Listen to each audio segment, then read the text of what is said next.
professional, I'd always been interested in school and theater and literature. But before I even entertained the idea of getting into this business as a professional, I used to admire this man's work on television.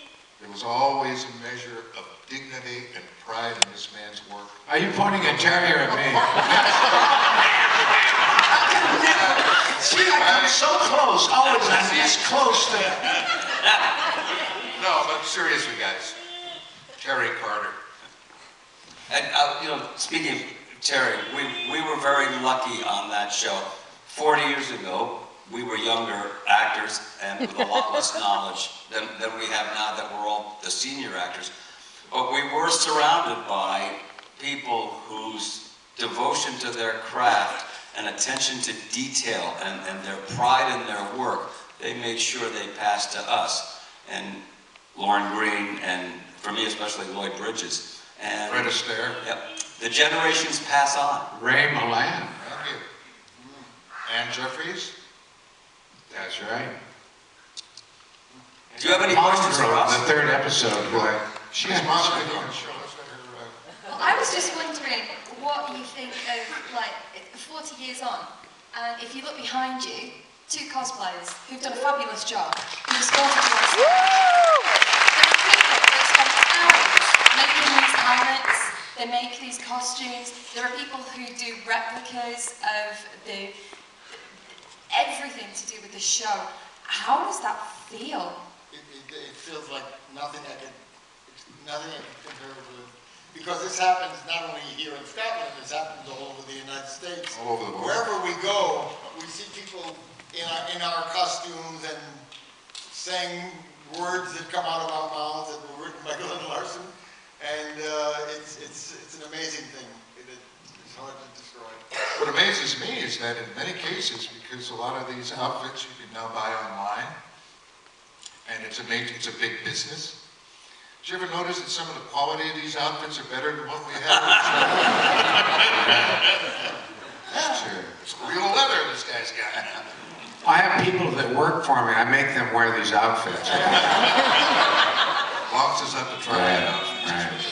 I would love to think that that's actually true, Doug. What? You just have a team of people just in, like, outfits. Yeah. In your home, that would be amazing. Does anybody have any questions? Because 40 years, you're all fans, you must have questions. Do you prefer practical effects or more digital effects? Say it again, please. Do you prefer like practical effects on the show, or would you prefer the digital effects? Are you directing that to any one of us or all of us?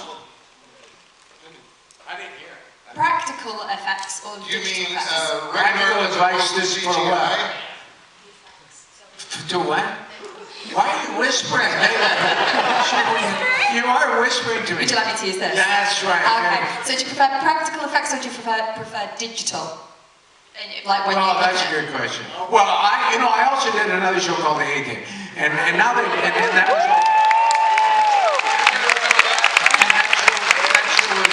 show was an action adventure.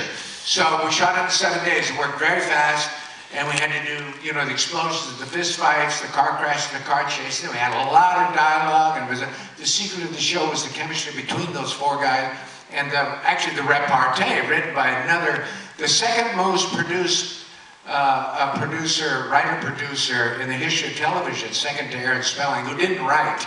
Aaron Spelling did Dynasty and Dallas and blah, but Stephen J. Cannell created the A-Team and Rockford, but he's the second to this day, produced second most television of anybody. But all that stuff was done, it's tactile. The stunts, when the car crashed, when we had a fight, there was real people fighting, and when my character got thrown into the lake, it was a real human being, not me, being thrown into the lake. When the guy kissed the girl, it was a real guy, not me, kissing the girl. So, no, I had a stunt double for all my kissing scenes. People ask, I did, because it got tiresome. So when they were over my shoulder on the girl, it was Norman Howells, who later on went up to double Kevin Costner. I'd say, Norman, I cannot, every week I had the scenes with the girl, which got to be a lot of work, and I used to complain because the other guys got to be with each other. It was Murdoch BA having all that fun and Hannibal giving orders, and then me with the girl, you know. And the girls were nervous, and so I had to make the actresses at ease, etc., etc., etc. But I much prefer the action in that show than to what they did in the movie, because when you come to computers, you can blow up the universe. You can do it, but to put a stagecoach off a cliff into John Wayne Weston, you actually got to put a damn stagecoach off a cliff with real human beings in it, and it has a different. Not you though. No, no, we never had this. But anyway, in answer to your question, I like practical, as opposed to computers. Everybody else, what are your thoughts? It really depends on what kind of a visual you want to offer to the audience. There are those today who lean towards CGI because it's cheaper. And less, I like CGI sex better than practical.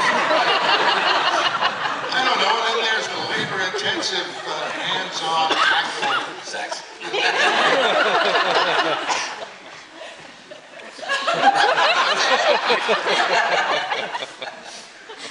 I don't know, a mix of the two, I think would work. It depends on what kind of scene we've written and what kind of effect we want to shoot, in my case, so it's not one or the other. Everybody's talking about the technique of creating television, and it reminds me, someone asked me a couple of nights ago about this. I started working in the business in the 50s and in television, and when we did the first, these are the first examples of television production. We did things live. We didn't have film. There was no such thing as tape. So we did it live in front of a camera, and people were looking at it live. So there was a show that we did that came out of, I think it was on NET Playhouse on 57th Street. And This is New York City. yeah. I remember I was in two shows there, My Heart's in the Highlands by William Sylvain, the play. And then I also did Climate of Eden, which is Climate of Eden is the other guy. I got it mixed up.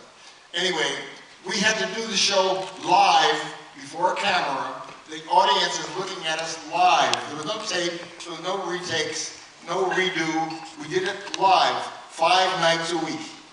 So the show was on, let's say My Heart's in the Highlands, which I mentioned, Sylvain, was on Monday through Friday. But you're watching it live, so Tuesday was different from Friday in some way that might be noticeable to us, maybe not to the audience, but it was live. And there was no such thing as film and tape. And then, of course, film came kind of seeped in from Hollywood, and we started filming things in a live manner.